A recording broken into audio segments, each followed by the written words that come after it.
Hello again everyone from Tokyo, Japan, and welcome back to Japan Vintage Camera. It's been about 3 weeks or so, maybe a little longer since my last camera video. I apologize a lot for the delay, but it's been a very busy time here. First, I've received a lot of orders for cameras this spring, far more than I got last year at this time, and I'm working a lot of hours now to keep up and get these cameras ready and shipped off. And another thing which has happened is the Golden Week holiday. And normally during the holidays I tend to work through those, and as I would on any other day.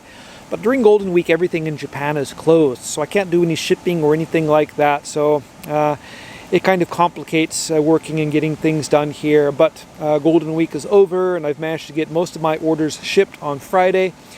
I shipped some more yesterday and more will go out tomorrow and Friday. So for those of you who have ordered cameras from me, you should start receiving them this week, next week, and the week after.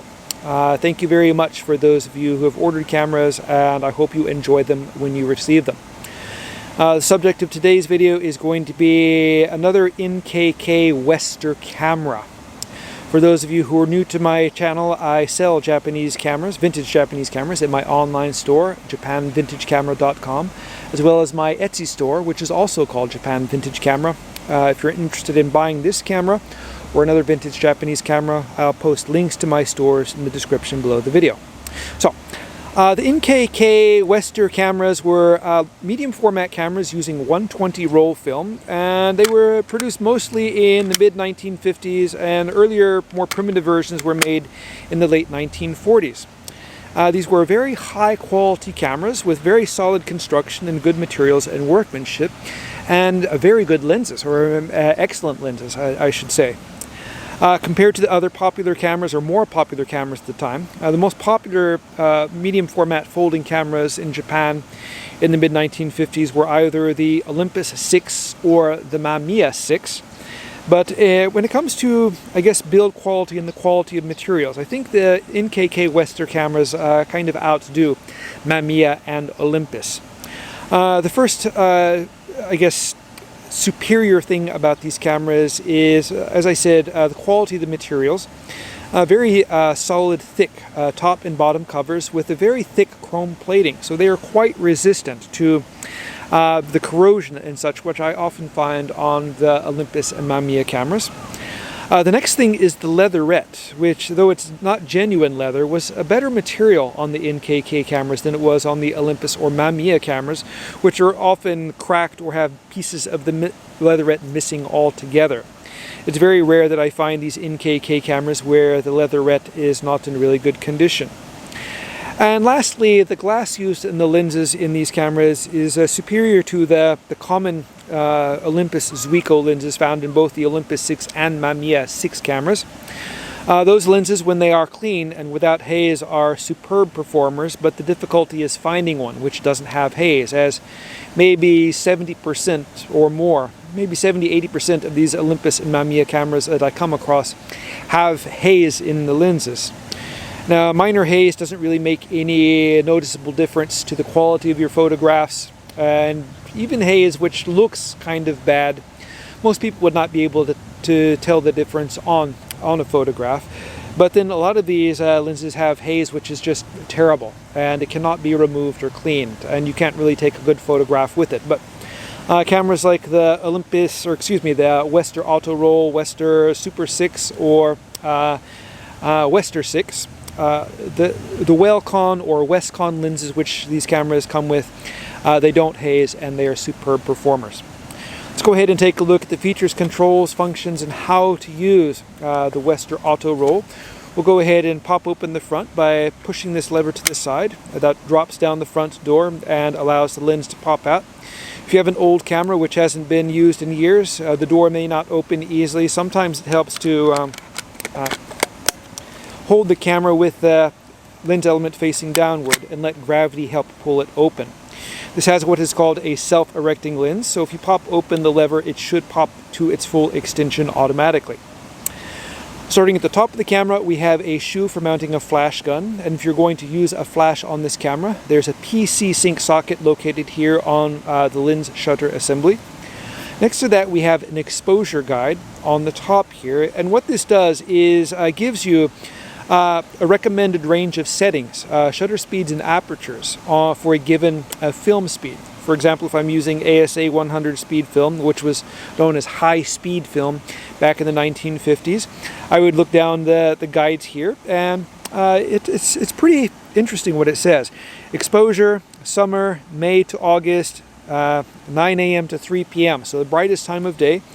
And that gives you the uppermost range of shutter speeds and apertures. And as you go down and things begin to darken a little bit, for example, seashore, bright mountains, sports scenes, bright streets and squares, and then landscapes with foreground, each one of these situations gives you a recommended shutter speed and aperture.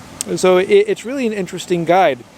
And maybe it would be a good idea for me to print cards like this and sell them, or put them somewhere on the internet so they could be downloaded. So people who come across one of these old fully manual cameras can have an idea on how to get the correct shutter and aperture settings. A really good guide.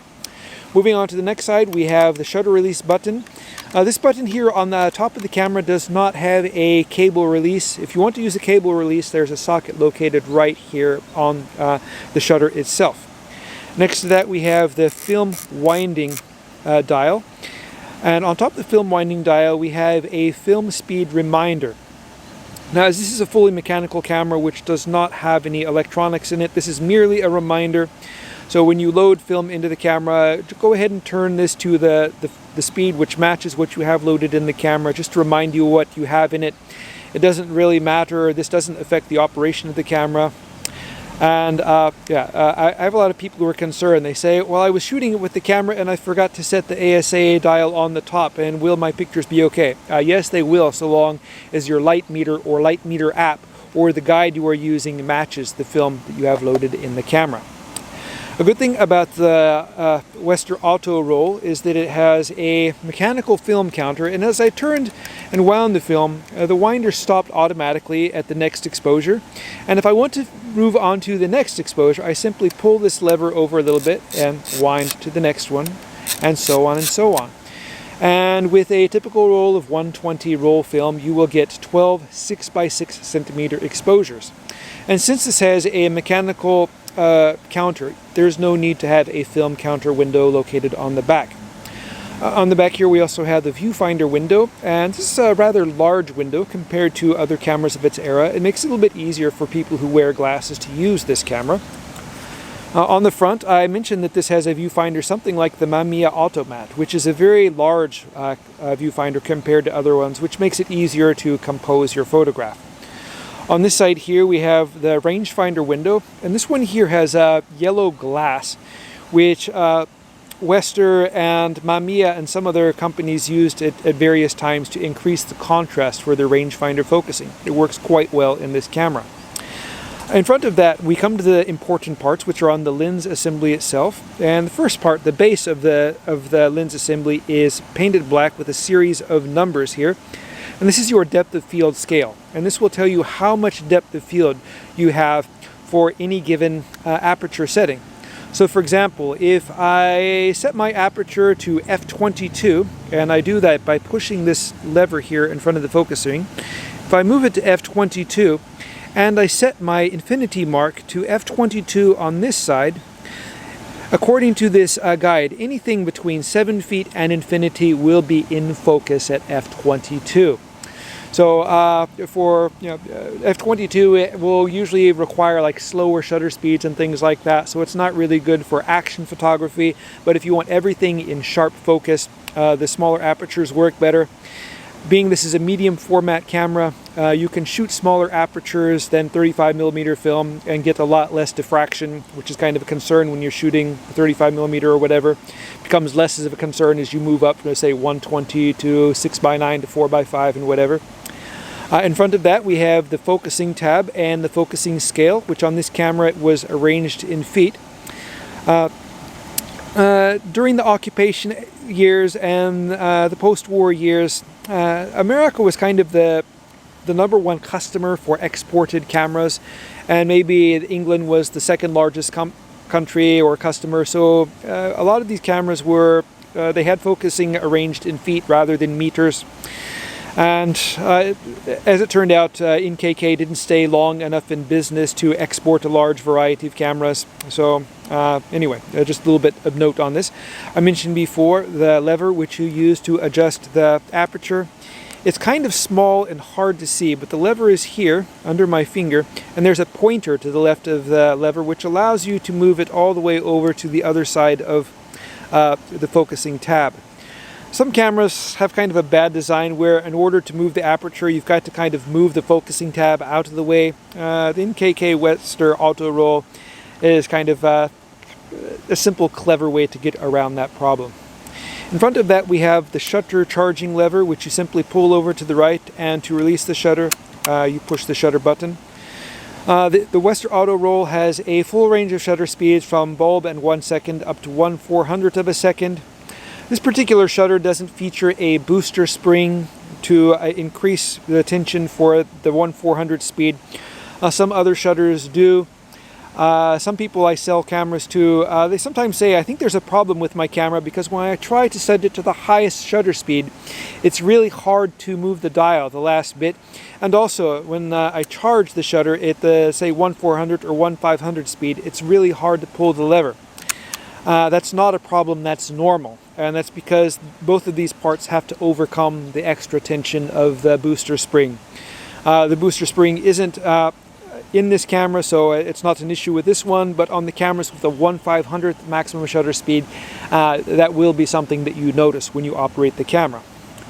And of course in the front here we have in this case, the Westcon 75mm f3.5 lens, which I mentioned before was a really outstanding performer. It really is an excellent lens, and I've sold some of these cameras to people and they really love the results of the photographs they get, and the few examples which I find here in Japan are really, really good.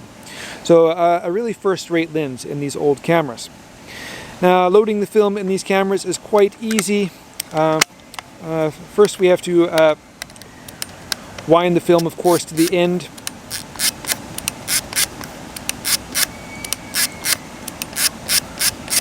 And when you get to the 12th exposure, this will just continue to move and move and move, and the number will not move.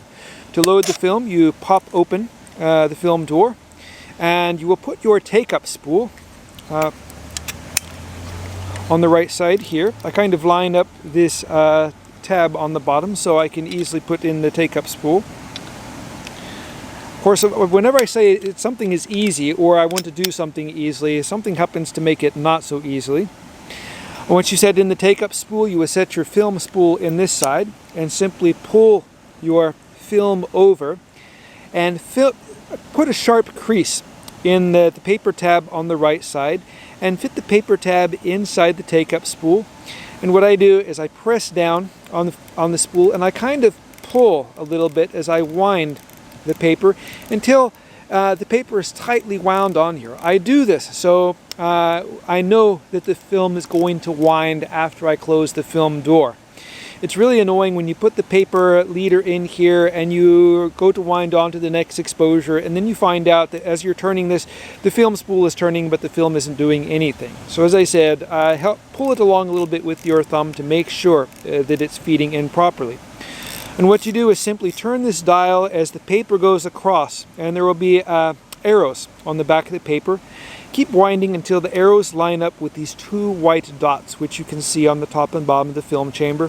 When those are lined up, close the film door, latch it all the way, and then simply wind the film, and you'll see the counter start to move.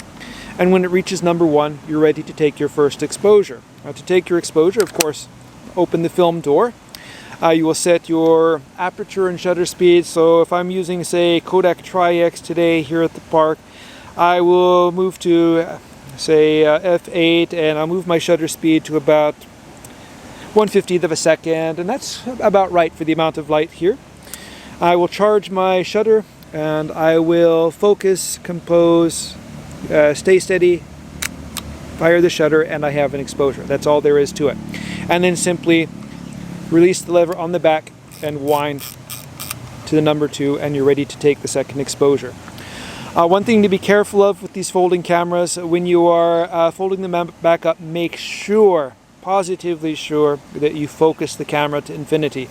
So as you can see, as I turn the focusing ring, the lens moves in and out, and if it's moved outward, the front door will not fold back, and if you try to force it, you can break the camera or break one of the pins here, and that's really a shame if you do that.